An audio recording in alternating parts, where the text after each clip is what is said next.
just got back from picking up the rear axle. I was gonna pick up the front axle today, but the plans fell through, so that will be another day.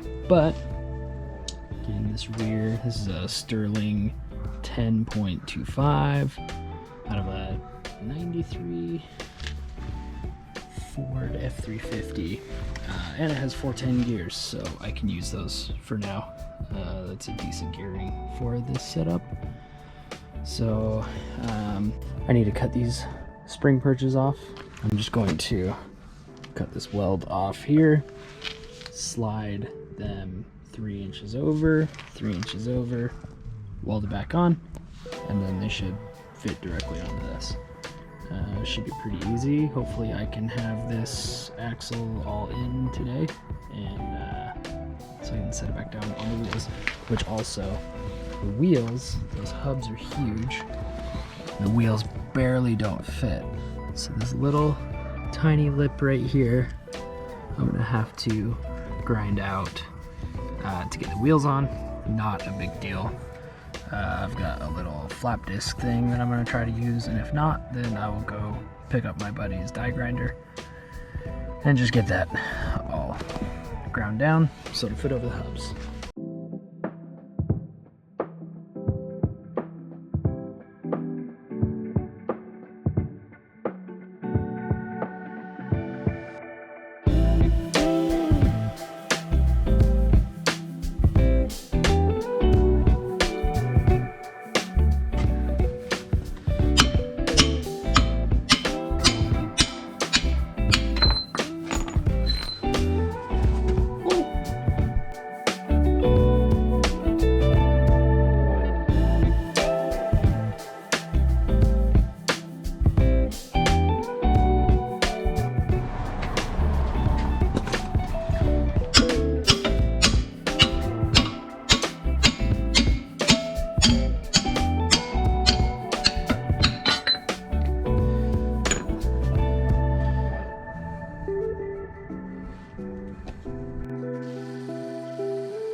Got the mounts all cut off, dug in a little bit, maybe I'll throw some weld on there.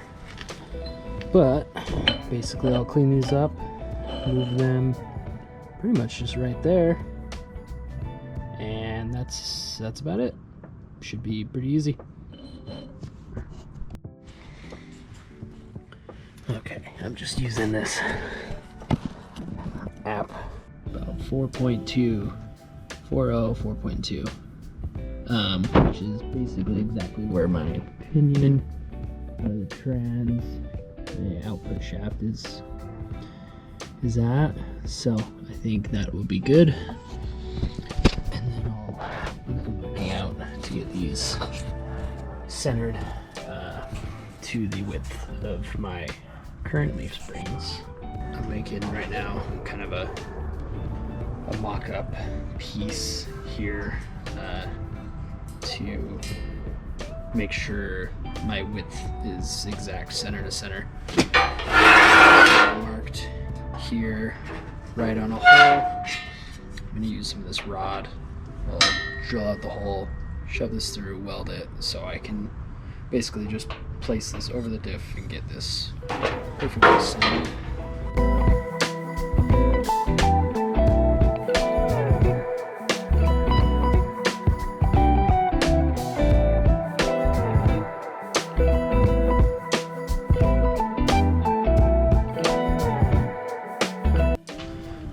Okay, hopefully this makes sense what I'm trying to do.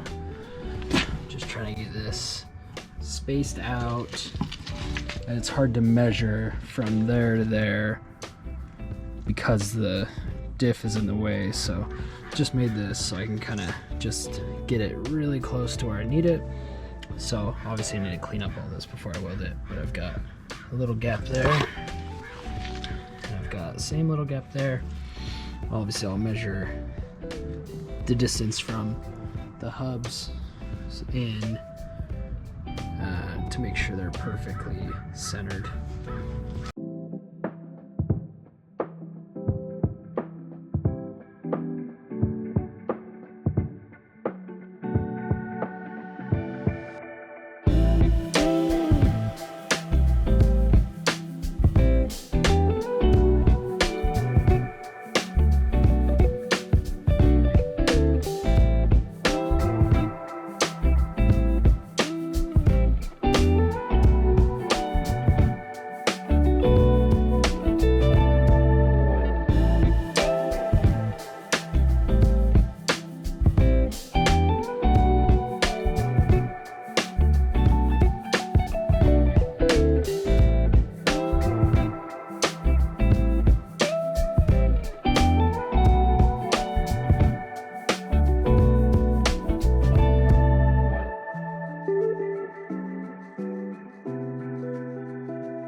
Okay, it's been a couple days since I recorded last.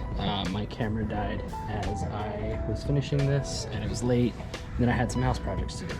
But anyway, I got the mounts cut off and re-welded to 3 inches in further. So this right here used to be this far edge, and then there's that right there. So got those welded in.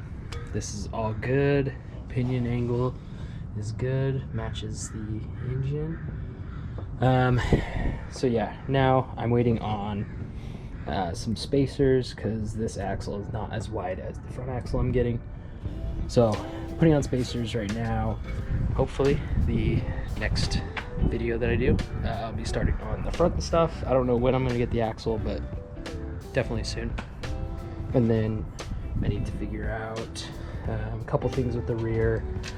I just need to buy new U-bolts because obviously the Toyota ones are not good. It's fine to hold this in, but I'm not going to drive like this. So that's good. And then I'll probably have to make some different mounts for the shocks because they're kind of offset. So I'll probably do like a lot of people do, and I don't know, make a mount down here and then either go up here or kind of go at an angle up like this and do a cross member right here and have them angled upward like that. But yeah, we'll see when I get everything dialed in and all the parts here. But yeah, see you guys soon.